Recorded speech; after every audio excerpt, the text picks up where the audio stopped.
विश्व प्रसिद्ध श्रावणी मेला 2025 का पहला सोमवार शुभारंभ हो चुका है और ऐसे में तमाम कांवरिया की भीड़ लगातार बढ़ती जा रही है। हालांकि जिस जगह पे मैं खड़ा हूँ ये दुम्मा बॉर्डर के नाम से जाना जाता है, दुम्मा द्वार के नाम से जाना जाता है और यहाँ से बाबा प्रांगण की दूरी लगभग 10 से 12 किलोमीटर है। और यहीं से अगर बात करें सुल्तानगंज बाबा अजगैबीनाथ की तो यहाँ से 95 किलोमीटर की दूरी है और उनको सफर तय करके कांवरिया सब इस द्वार तक पहुंचते हैं और जैसे ही इस द्वार तक पहुंचते हैं बाबा बैद्यनाथ की नगरी में जब उनका चरण पड़ता है तो वो खुशी से झूम उठते हैं और यहाँ से जय शिव हर हर महादेव बोल बम का नारा जय घोष करते हुए मंदिर की ओर बढ़ते हैं। लेकिन वहीं बात करें अगर कांवरिया की तो एक कांवर बम होते हैं और एक डाक बम होते हैं। दोनों के पास चुनौतियां होती है। डाक बम के पास एक सबसे बड़ी चुनौती होती है कि जो वो विधि विधान पूर्वक वहां पे जल को उठाते हैं उसके बाद उसे संकल्प के दौरान 24 घंटे के अंदर आपको बाबा बैद्यनाथ धाम में आपको जलार्पण करना होता है। उसके बीच में नहीं आपको रुकना है, नहीं बैठना है और नहीं कि वहां से जैसे ही आप जल उठा रहे हैं आपको वहां से दौड़ते भागते, ये सबसे बड़ी चुनौती होती है डाक बम के पास। उसके बाद कांवर बम जो होते हैं उनके पास भी चुनौतियां होती है।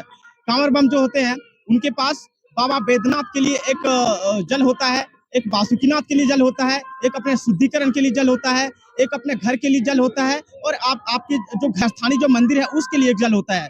तो टोटल 5 जल होते हैं और 5 जल का जो वजन होता है उनके जो सेफ्टी के लिए ताकि जल गिरे ना उसके लिए उसके ऊपर में जो है मिट्टी से लगाकर कपड़े से उसे बांध दिया जाता है। तो कुल मिला के उसका जो वजन होता है वो वजन 10 से 12 किलो का होता है।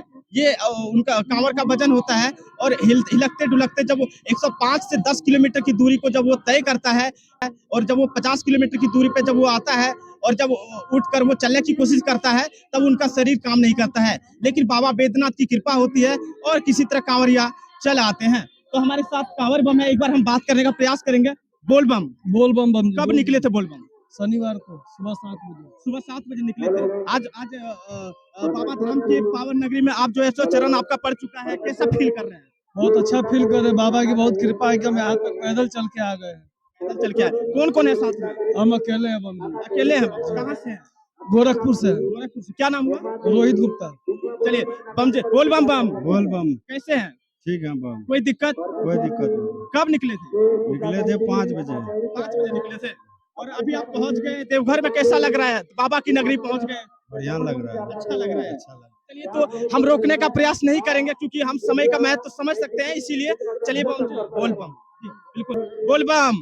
बोल बम। कैसे आना हुआ बम? कैसे आना हुआ? अरे हम लोग वहाँ से सुल्तानगंज से जल भर कर आना हुआ महाराज। कैसे कब निकले थे? हम लोग निकले थे 12 तारीख को। 12 तारीख को निकले थे, आज पहुंच गए। कैसा लग रहा है? अच्छा बहुत फील हो रहा है, भगवान का दर्शन करके और अच्छा। आने में परसों शाम को निकले थे। परसों निकले थे, अभी देवघर पहुंच गए हैं। कैसा लग रहा है? बहुत अच्छा लग रहा है। कहाँ से हैं? हम बलिया जिला से हैं। क्या नाम हुआ? राजन शाह। पहला साल है कि फिर से? पहला साल है। पहला साल है। पहला साल। चलिए तो यही है कि देखिए बोल बम का नारा लगाते हुए ये लोग पहुंच ही जाते हैं, ठीक है। और परसों शनिवार को निकले थे, आज पहुंचे हैं। तो वो डाक बम जो होता है ना उनके पास वो चुनौती होती है कि 24 घंटा के अंदर ही आपको जलार्पण करना होता है।